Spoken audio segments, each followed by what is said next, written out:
መጽሐፍ ቅዱስን ማንም ዝም ብሎ ሊተረጉመው አይችልም። በመንፈስ ቅዱስ ገላጭነት በተመረጡ ሰዎች ነው። ሐዋርያትንም የመረጠው ሰው ሲጨነቅ ወደ ጓዳ ይገባል። ሰው ሲጨነቅ መደበቂያ ይፈልጋል። ሰው ሲጨነቅ መሸሻ ይፈልጋል።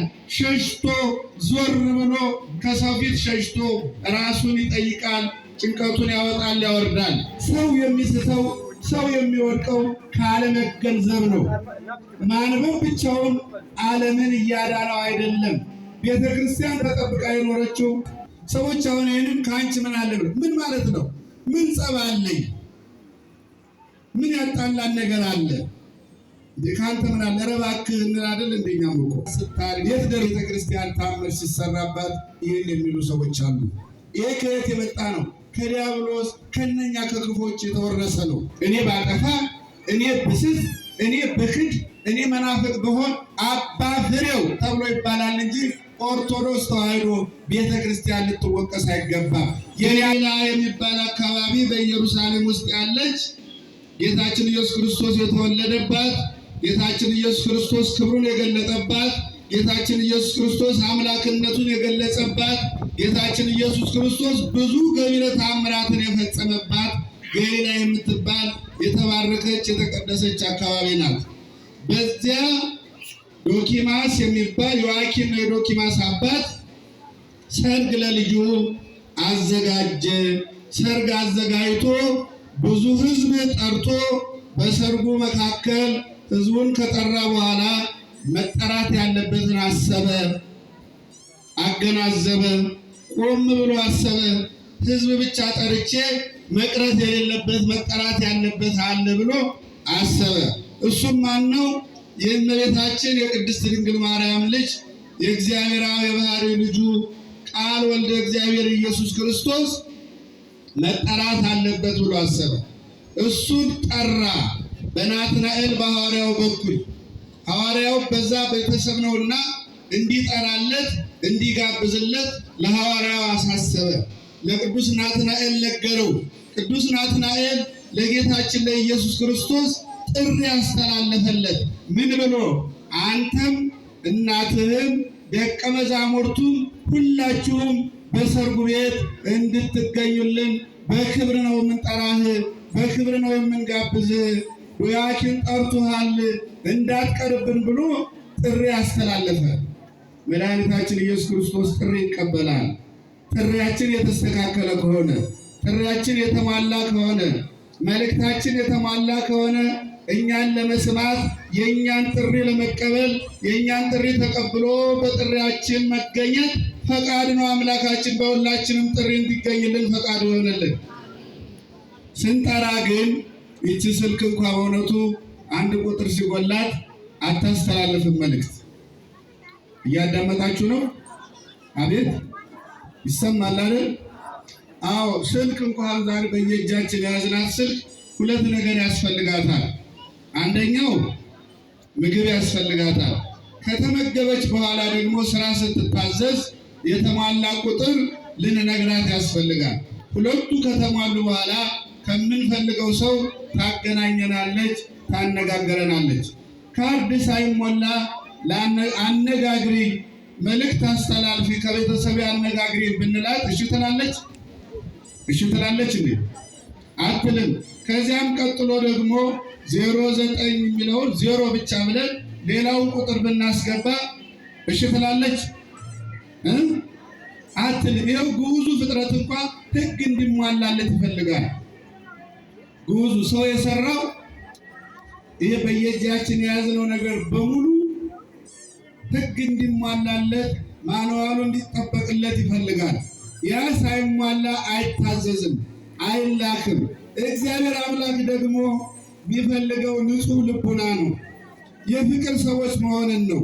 የትህትና ሰዎች መሆንን ነው። ታዛዥነትን ነው። ይሄንን ብቻ ይፈልጋል እግዚአብሔር። ይሄ ዮአኪን የሚባል ሐዋርያቱን የሚያከብር ቅድስት ድንግል ማርያምን የሚያከብር ኢየሱስ ክርስቶስን የሚወድ ታላቅ ሰው ነው።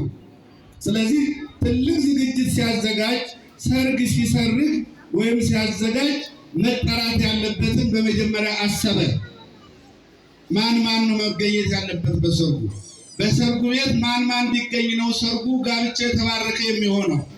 ልጆች የሚባረኩት እነማን ቢገኙ ነው ብሎ አሰበ። ሲያስብ ሐዋርያቱን አሰበ። የሐዋርያቱን መምህር፣ የሐዋርያቱን መሪ፣ የሐዋርያቱን አባት መድኃኒታችን ኢየሱስ ክርስቶስን አሰበ። የጌታ እናት ቅድስት ድንግል ማርያምን አሰበ።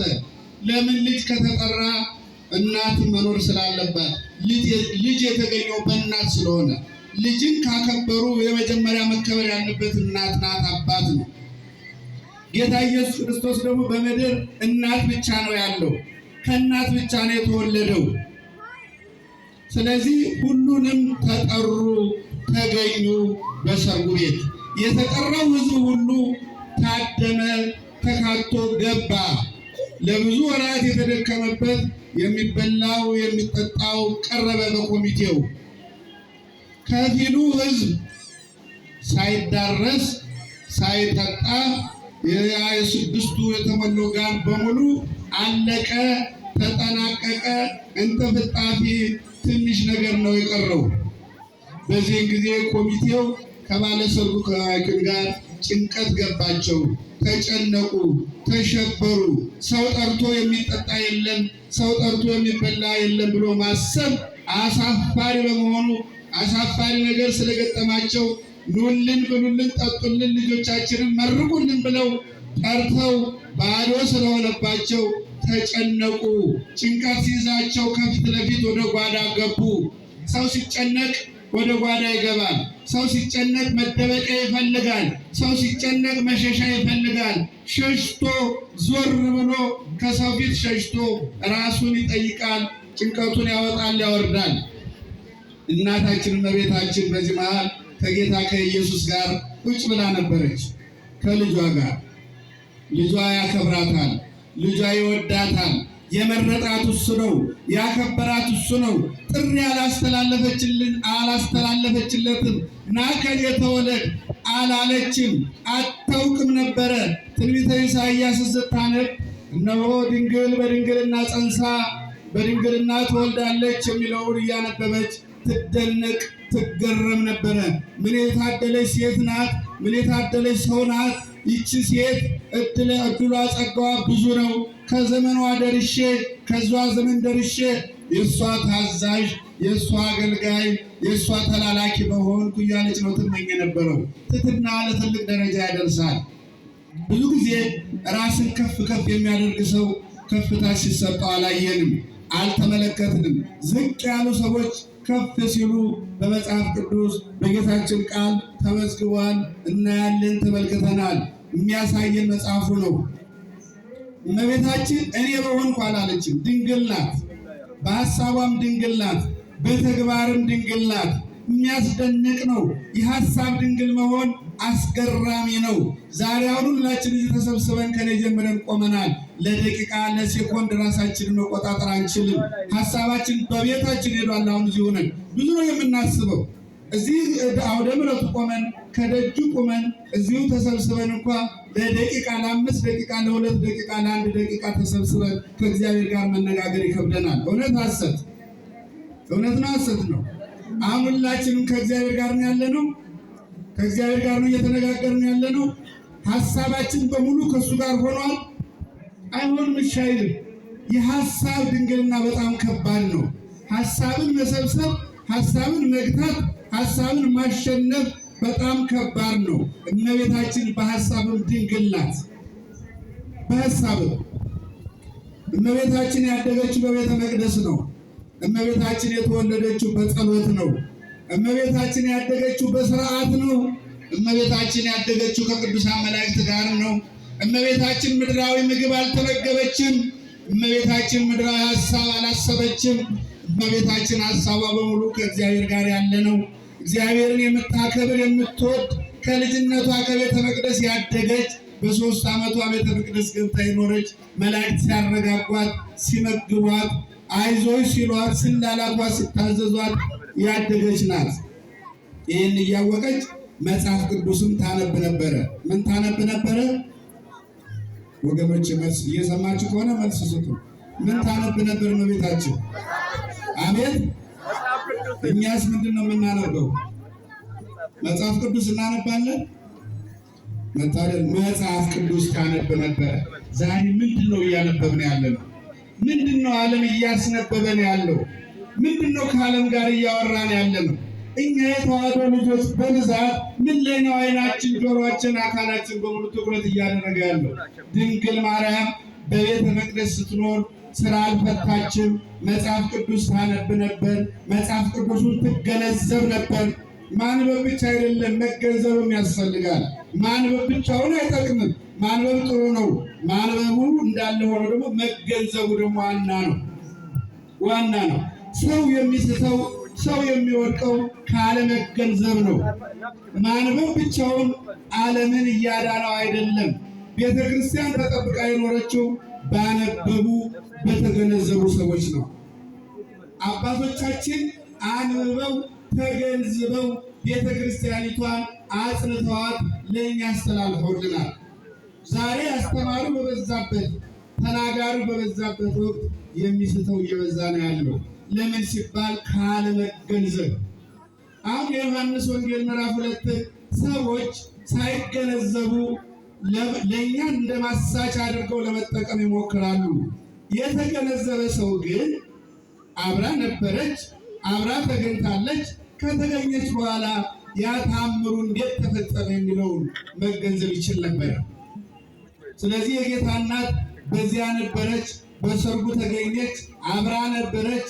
የሰዎች ጭንቀት፣ የሰዎች ሀፍረት፣ የሰዎች ውርደት፣ የሰዎች መሳቀቅ፣ መሸማቀቅ ለድንግል ማርያም ማንም ሳይነግራት ማንም ሳያስረዳት ወይኑ አለቀባቸው አፍረዋል ደንግጠዋል ብሎ የነገራት ሳይኖር ድንግል ማርያም የውስጣቸውን አወቀች።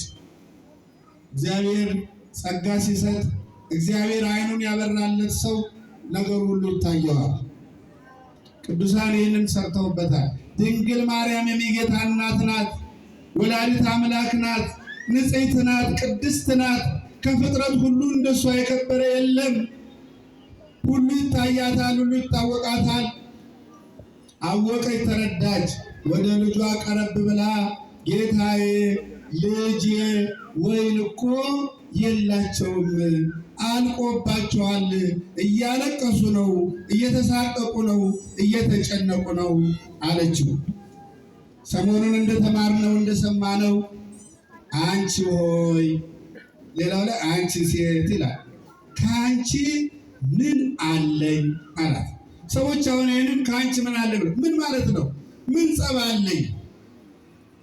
ምን ያጣላን ነገር አለ? ከአንተ ምን አለ? ኧረ እባክህ እንል አይደል? እንደኛም እኮ የት ደረስኩብህ እንደምንለው ማለት ነው። በአካባቢው አጠራር ደግሞ ብዙ ምስጢር አለው። ያልሽኝ ላዳል ጊዜ ገና ነው የሚለው ትላንትም ሰሞኑን ስንማር ነበረ። አንደኛ ይሁዳ መምጣት አለበት፣ ይሁዳ መገኘት አለበት፣ ታምሩን ማየት አለበት፣ መመልከት አለበት። ከዚህ ቢለይ በኋላ ምክንያት አድርጎ ከሐዋርያቱ ለይቶኝ ከታምሩ ለይቶኝ ነው ብሎ በዚያ በስቅላቱ በዚህ ነው የገባሁት እንዳይል ይሁዳ እንዲገኝ፣ ሌላው በዚያ በጋኑ የቀረ ትንሽ ነገር ነበርና እሱ እንዲጠናቀቅ እንዲያልቅ፣ አይሁዳውያን ተንኮለኞች ስለሆኑ ለማመን አእምሯቸው የደነዘዘ ስለሆኑ በምቀኝነት ስለተነሱ፣ በምቀኝነት የተነሳ ሰው ምንም ታምር ቢያይ አያምንም፣ በስራ አያምንም፣ በበጎ ነገር አያምንም። ፍላጎቱ ምቀኝነት፣ ቅናት ብቻ በመሆኑ ክፋትና ክፋት ብቻ ነው የሚያወራው። ጌታ ኢየሱስ ክርስቶስ ብዙ ታምራት ሲፈጽም ሲያደርግ በመተት ነው፣ በሰይጣን ነው ይሉ ነበር።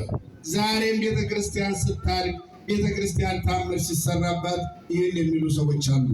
ይህ ከየት የመጣ ነው? ከዲያብሎስ ከነኛ ከክፎች የተወረሰ ነው። የተወረሰ ቤተ ክርስቲያን ማታ ዋዜማ ተጀምሮ ሌሊቱን ማህሌት ታድሮ ተውሎ እስከ 9 ሰዓት በአገልግሎት ትቆያለች። አሁን ቤተ ክርስቲያን ውሃ ሳይቀመስ ምግብ ሳይቀመስ ኢነርጂ እየወጣ ኃይል እየወጣ ኃይል እግዚአብሔር ሆኗቸው ለሊቃውንቱ ለእናንተም እግዚአብሔር ኃይል ሆኖን ነው እንደዚህ የምንኖረው እንጂ በዓል እንዲማክበር የቻለው እንጂ ሳይንሱ እንደሚለው ውሃ መጠጣት ምግብ ሳይበሉ በስንት ሰዓት ነው የሚባለው? አይደለም፣ በሰዓታት ነው። ቶሎ ቶሎ መጠጣት አለበት፣ ሰው መመገብ አለበት። ይጎዳሉ ላይ ያስባል። ከእግዚአብሔር ጋር የሆነ ግን አይጎዳም። እሱ ተናግሯል። ሰው የሰው ልጅ የሚኖረው በእንጀራ ብቻ አይደለም አላለም ብሏል አይደለም? በእንጀራ ነው እንዲህ አሁን እየኖርን ያለ ነው። በምግብ ነው እንዲህ እየኖርን ያለ ነው። ምግቡማ አንሷል እኮ፣ ምግቡማ እየጎደለ እኮ ነው። በቸርነቱ በረድኤቱ በጥበቃው በአምላክነቱ ነው እየኖርን ያለ ነው። ያለዚያ በእኛ አቅም የምንኖረው ጊዜ አንድም ነገር የለም። ስለዚህ አይሁዳውያን ስለማያምኑ ስለማይቀበሉ የሚታየው ሙት ሲነሳ ታምር ሲሰራ ሲፈጠር በገሃነም አለቃ ነው የሚሰራው እያሉ ነበር። እሱ ምን አለ? ሰይጣን የሚያወጣው ከሆነ እንዴት አንድነት ሊኖረው ይችላል? መንግስትን መንግስት የሚቃወም ከሆነ እንዴት ጸንቶ ይኖራል? ዛሬ እኮ ሀገራችንን ሀገረኛው ነው እየተቃወመ ያለው። ህዝቡ ነው እየወጋ ያለው። ወንድሙን ነው እየገደለ ያለ። ለምን ሲባል የሰይጣን ተገዢዎች እየሆኑ ስለሆነ ነው። ይህ ሀቅ ነው። ሰው የሚገለው የሰይጣን ተገዢ ነው። ምቀኛ የሰይጣን ተገዢ ነው። ቅናተኛ የሰይጣን ተገዢ ነው። በሰዎች ክፉ የሚያስብ በሙሉ የሰይጣን ነው። ለምን ሲባል አዳም መክበሩን አይቶ የአዳምን ክብር አይቶ በቅናት የተቃጠለ ዲያብሎስ ነው። ይህችን ዕፀ በለስ ከአፉ ማን በጨመረልኝ፣ እንዲዋረድ ማን ባደረገልኝ እያለ ይመኝ ነበረ። በብዙ ጥረት በብዙ ጥበብ አዳምና ሔዋንን አስቷቸዋል ዲያብሎስ። ከመሳት ይሰውረን መድኃኔዓለም። አሳቹ ሰይጣን እርኩስ መንፈስ ዲያብሎስ ረቂቅ መንፈስ ነው። የሚተኛ አይደለም፣ የሚያንቀላፋ አይደለም። መጽሐፍ ቅዱስ ጳውሎስ ተናግሯል። ውጊያችሁ ሰልፋችሁ ከደማዊ ከስጋዊ አይደለም፣ ከረቂቅ መንፈስ ነው። ረቂቅ መንፈስ ደግሞ የሚተኛ የሚያንቀላፋ አይደለም።